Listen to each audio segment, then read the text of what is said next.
everyone, welcome to Lexan TV. On this episode, I get to close off a fantastic month celebrating women with Sergeant Portia Nicholas. She is attached to the Immigration Department under the RGPF banner, and of course, she has a lot to share about being a woman in her respective field. I want to say thank you to all my past guests for this entire month. Thank you so very much. Here is my conversation with Sergeant Nicholas.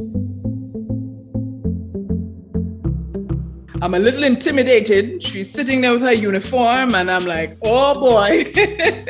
But I have with me, as promised, Sergeant Portia Nicholas. She is attached to the Immigration Department, and we're going to just chat. We are empowering our young girls and women through our conversations today, and I want to say thank you for accepting my invitation, Sergeant, and welcome to Lexan TV. How you been? Not too bad. I'm saying present good evening to everyone. Yes. I'm delighted. I'm excited to be on your program.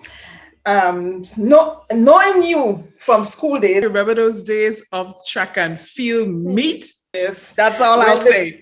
The days of Grenada Boys Secondary School, which I attended.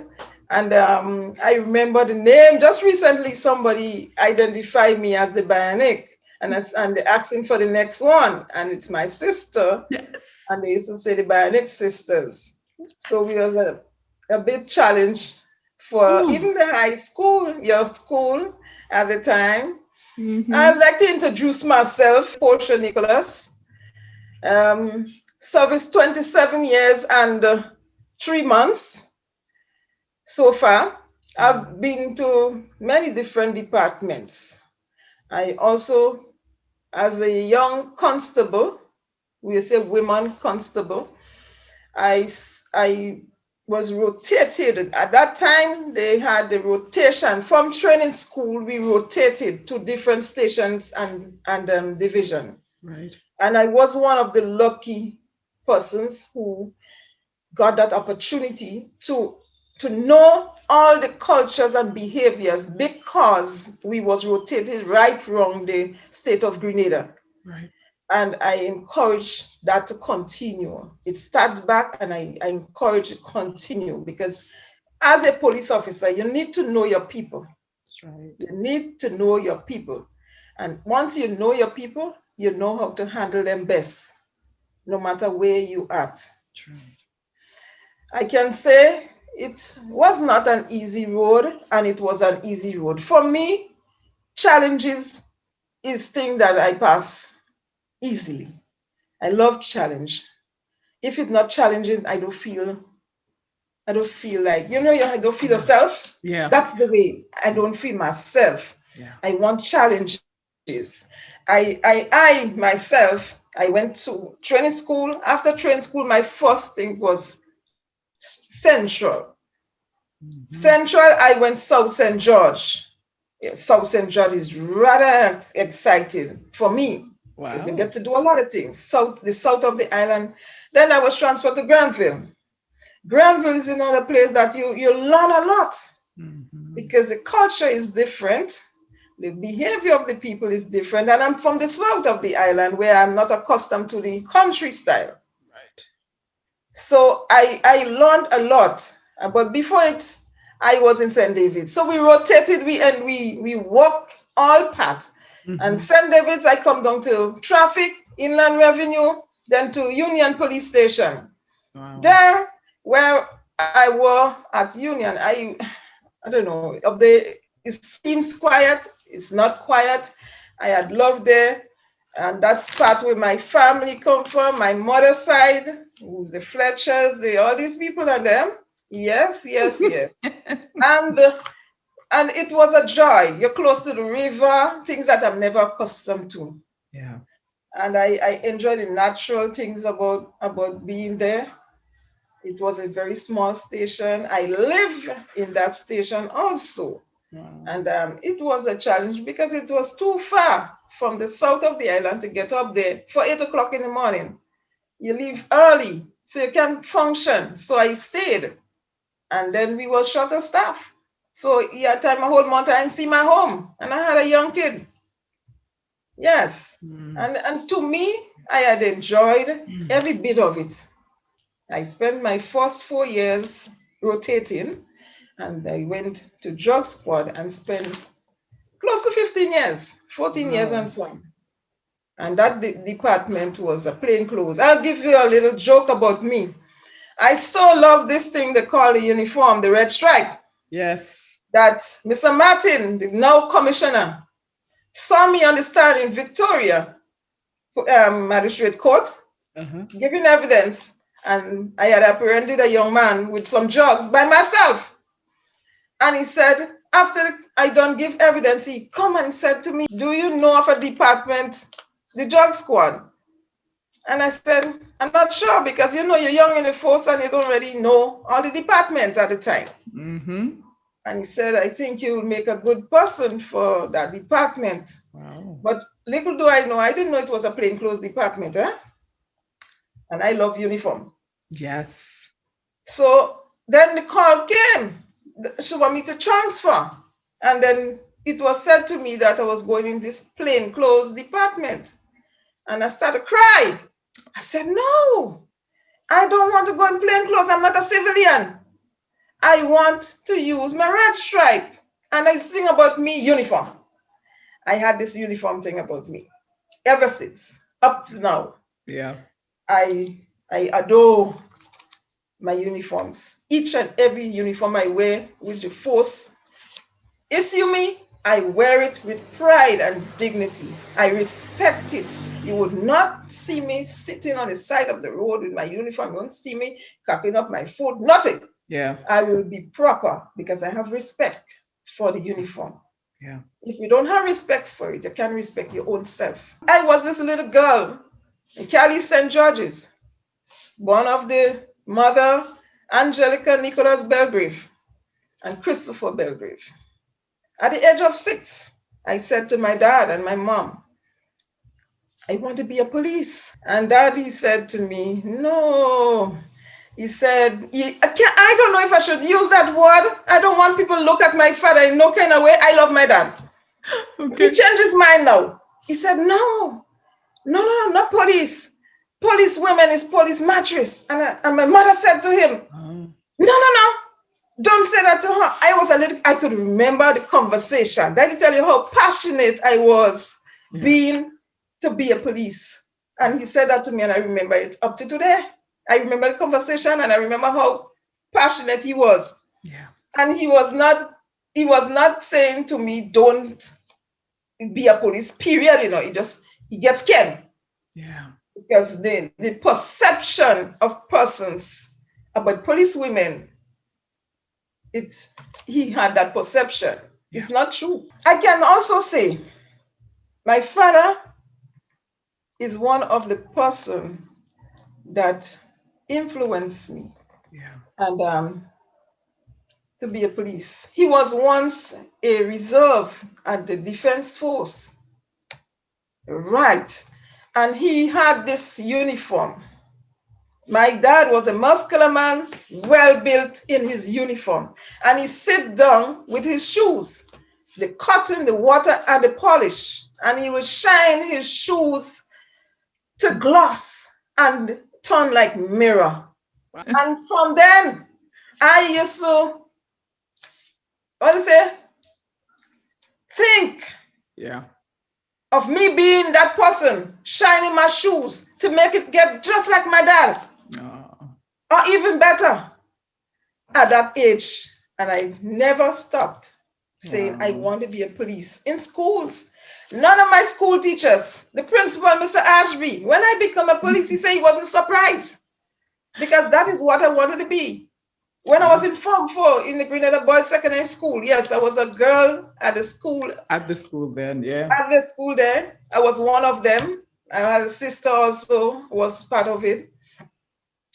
And I went to the training school up on the fort in my uniform together with another friend. And we went up there and I collected my form and I told him I want to be a police. Yes. You knew what you wanted to do I since. wanted to be a police. And Yes. when I left school, they kind of disappointed me by telling me, your body structure is a little small. I was a distance athlete, That's so right. I wasn't big. I was small. I had the height, but I was slim. I even, at that time, I felt a little sad, I think, as they're telling me how to build a little more body weight and all things to be a police. I didn't give up. I didn't give up. I went into being a security officer. That's how close, eh? Yeah. In my interview to be the security officer was the ex-police, ex-superintendent, Mr. Robinson. And he asked me, what do I want to be? And in the interview, I forgot I was going to be a security officer, you know. I said, sir, I want to be a police. He stopped the interview. He said, you're hired. He said, people like you, I want in my organization. And I worked there for 4 years after entering the force. Wow. I eventually got to the force. Yeah. I was there on file, so they end up. So in 1993, the 6th of December, I entered the walls of the Royal Grenada Police Force, which I never regretted. Persons must know that police women is not only police women on the desk or to deal with children or sexual violence or all these kind of things. We do everything else. There's a lot of things, mind me, there's a lot of things that we cannot do as women. Not only as police women, just as women. We cannot be men. The men will always be stronger than us. He might have one or two strong women, but I'll never want to compete with a man's strength. The men have their role, we have our role. That's right. I know the organization is more men, and I think it should stay like this. This is my views as a woman, a police woman, because when you think about society, being a police, it removes you a lot from doing your role as a mother. I have one kid, a son. He left Grenada and went to the British Army. Wow. Right? Yes. And I have lost a lot of moments that I should have experienced with him. Because I was I'm still dedicated worker. My son one day told my mother and father, I cannot stop speak about them in my life as a police officer. Because there was a pillar behind me. They stood there with every strength. Even when I come in the morning from whole night walking and I have to go to court, my mother stands there with a cup of tea saying, drink some hot tea because it's bed and dressed and heading for the court. And she said, no, you're not going to drink something. Just taste some tea. This is how I live my life in the early career of a police officer. Wow. I'm going. And my son said to my mom, when I used to live in Union in the station, because a whole month I didn't come home.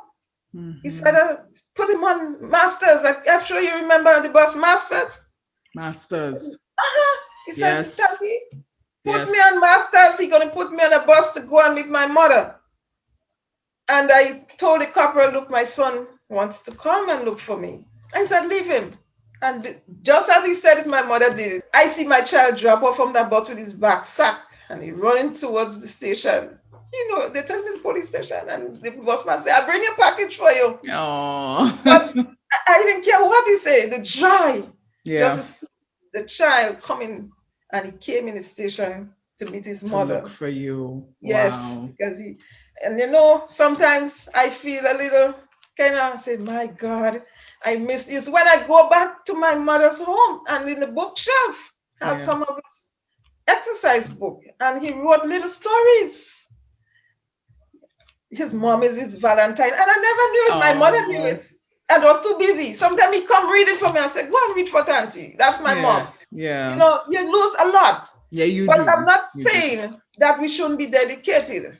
Yeah. Because I don't regret it, you know. It's just that you miss some of the important life in your children's life. Examine why some young women behave the way they behave, it falls right back to their mother. This week's episode of Lexan TV is brought to you by GEM Consultancy. Welcome everyone, I'm Lexan Fletcher and this is Lexan TV. Now the Lexan TV platform is home to many great series.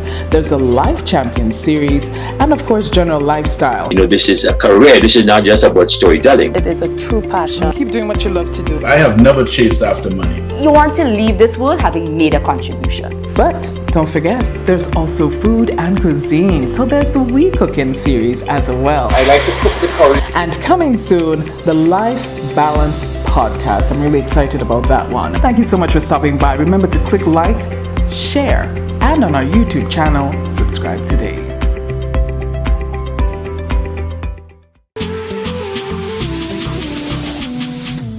As a woman who's been through so much, and I know you mentioned that you absolutely love challenges. How important would you say is to have faith in yourself? Very, very important. If you don't have faith in yourself as a police officer, law enforcement is not for you.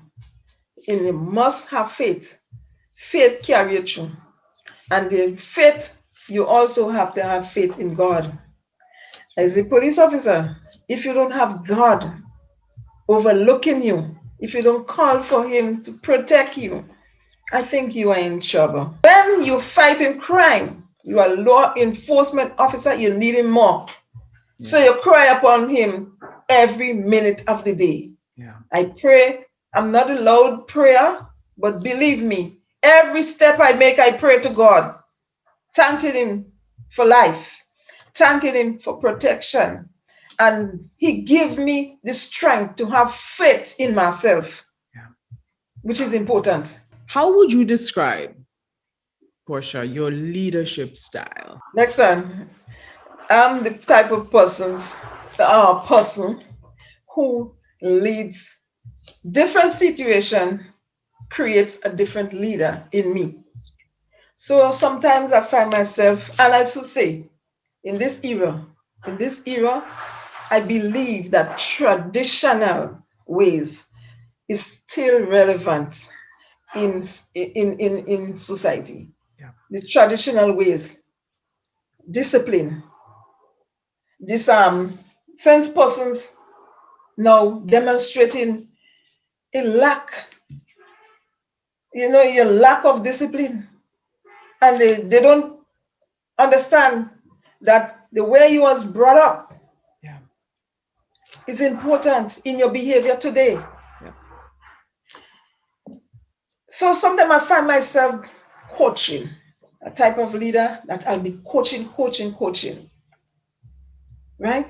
Mm-hmm. And then sometimes pacemaker, I set the pace. Mm-hmm. I lead by example. Mm-hmm. So if you don't do that, and I always love to do that, I set the example so you can follow. It's important.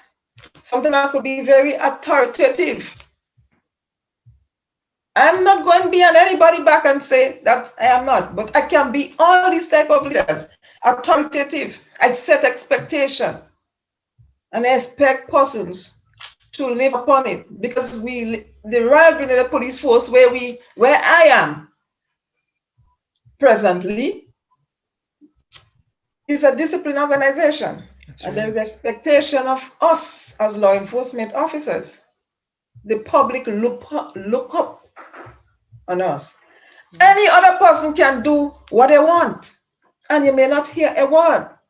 You as a police officer will do something and they cry shame on you for the same thing, and not a word if another member of the public did it.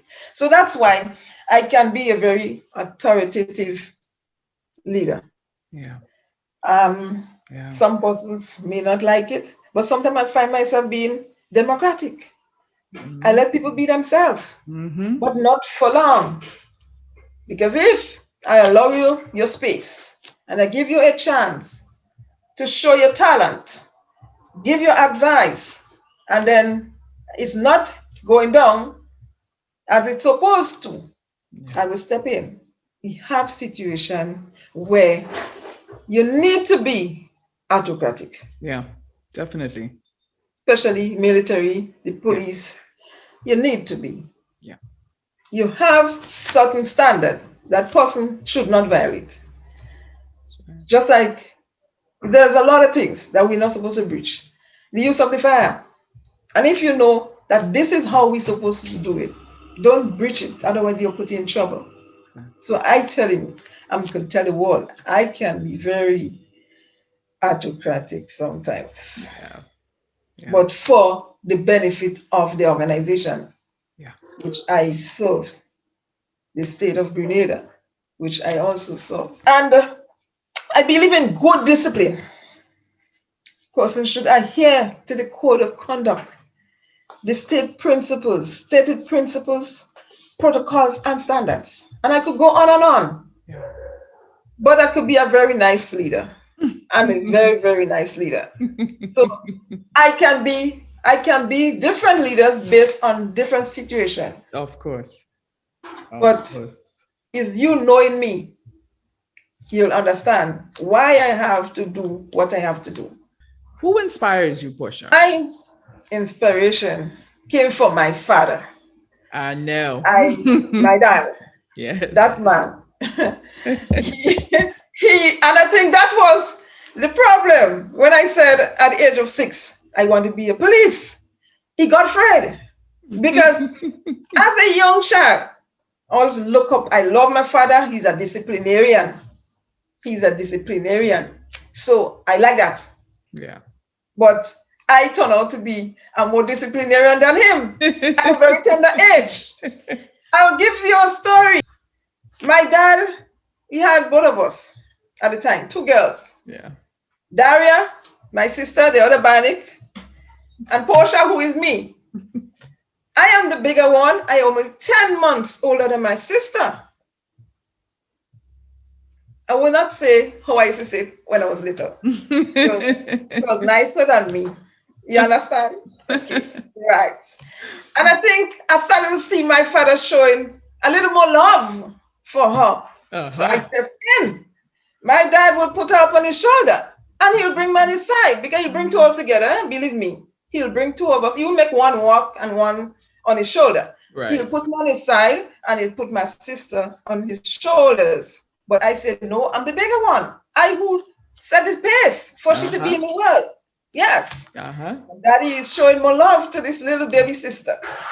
And I said to Daddy, no. I said, no, she can't stay on your shoulder and I'm on side. I'm the bigger one.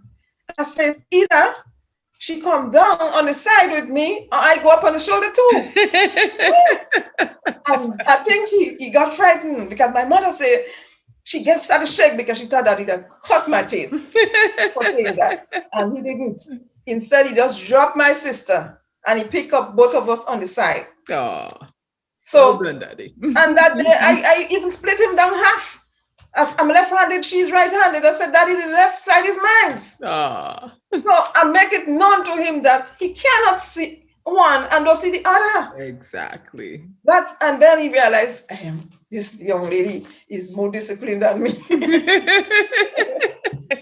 So, the day I came home when I just got promoted from corporal, and he said, well, you get to hear that I got promotion. And he said, oh my God, that's why all the flies outside are dead.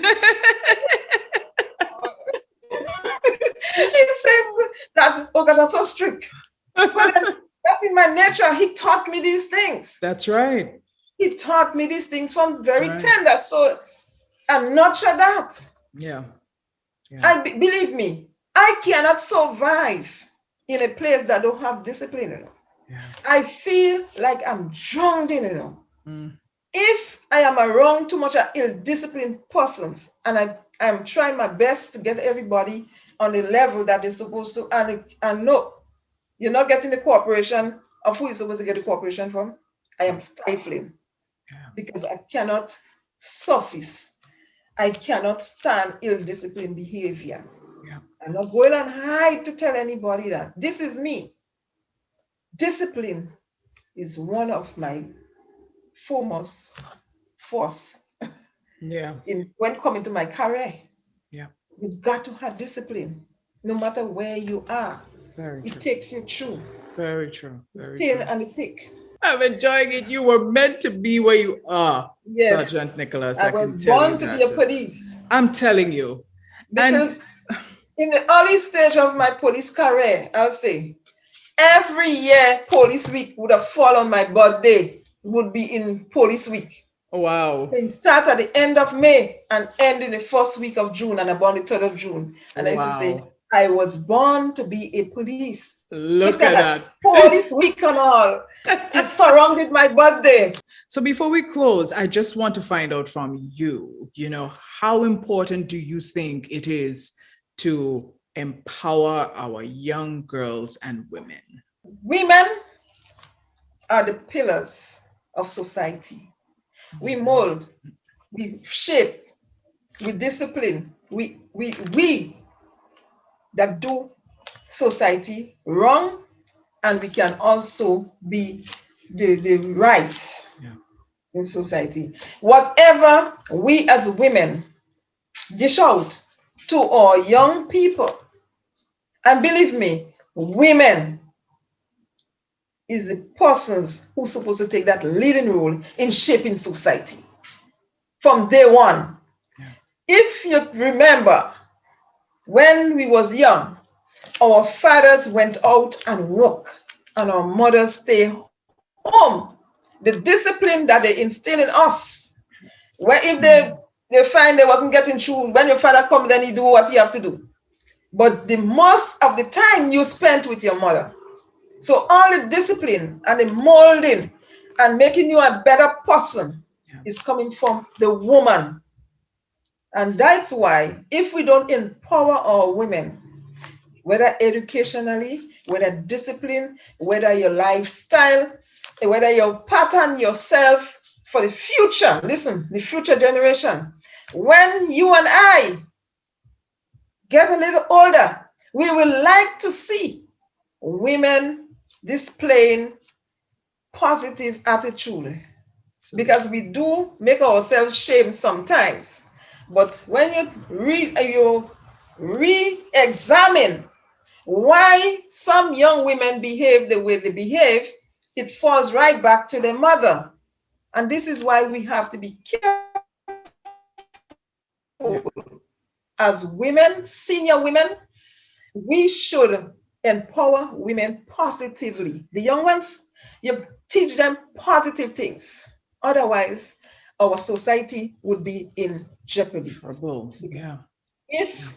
And we can see it already, it's happening in our eyes, and we are not old yet. We have to be careful. Yeah. If we don't instill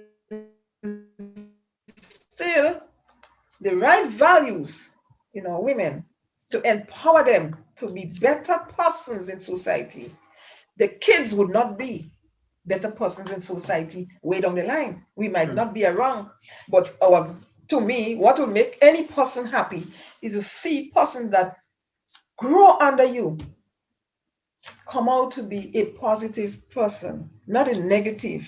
Yeah. So it's important to empower your young women, because whatever they learn now is what they will be teaching later. Absolutely. And we have to be concerned about what will happen later, because we will be the older ones. That's right. And we won't want them to ill-treat us. We have to teach them love. That's right. Love is important. Love makes the world go round. Right. And to respect themselves, respect their bodies. Yeah. So we got to empower them.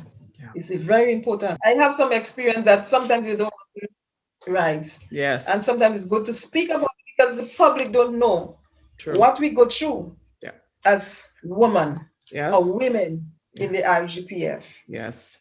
Very good. I'm not bashing anybody.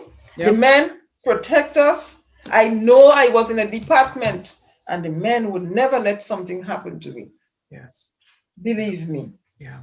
So I was sick at time, and I remember one of my colleagues bring me right through the town into the hospital bodily because I couldn't walk. Wow. So I know that they take care of us, but sometimes we all as women just allow ourselves to be victims. Yes. Believe me. Thank you so much for being so candid and so open. And thank you for inspiring every single viewer, whether young woman, middle-aged, older, Yes. whoever's looking at this interview right now. I want to say all the best. And I know I'm going to continue hearing great things about you. Thank you for having me. I'm elated to be here. To me, you're building my confidence now to face the TV a little more and Zoom. And we also have to make the public know that the police love them. We never hate them, whether they abuse us or not. You come and you plead your cause, we run with you. We forget that you abuse us. So we are there for them at any time, any hour. Sometimes I think my house is a police station, you know. Yes, they come. Wow. And sergeant and police, and it's like, the villagers. Yes. You can't turn them back. You can't tell them this is not a police station. You are police. Yeah. And that's how I operate. I call the station for assistance. Yeah. But you can't just tell them go here, not the police station. Yeah. No, I wouldn't do it. So it's nice being with you. Yes, thank you so very much. Yes. And all the best with your career and your future. I admire you, and I admire you like since day one. So yes, thank you so much again. I appreciate it. Take good care. Bye-bye. Well, there you have it. That's the conclusion of my 1-month feature on Grenadian women, home and abroad. I've been getting lots of feedback about this particular feature, and I want to say thank you to each and every one of you for your feedback.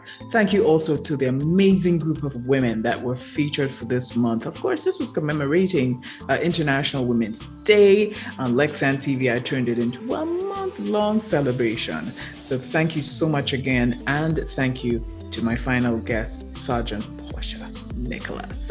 Until next time, don't forget to check out the YouTube channel and keep checking in from time to time, and keep supporting and keep sharing and subscribing today. It's Lexan TV, where it's all about life.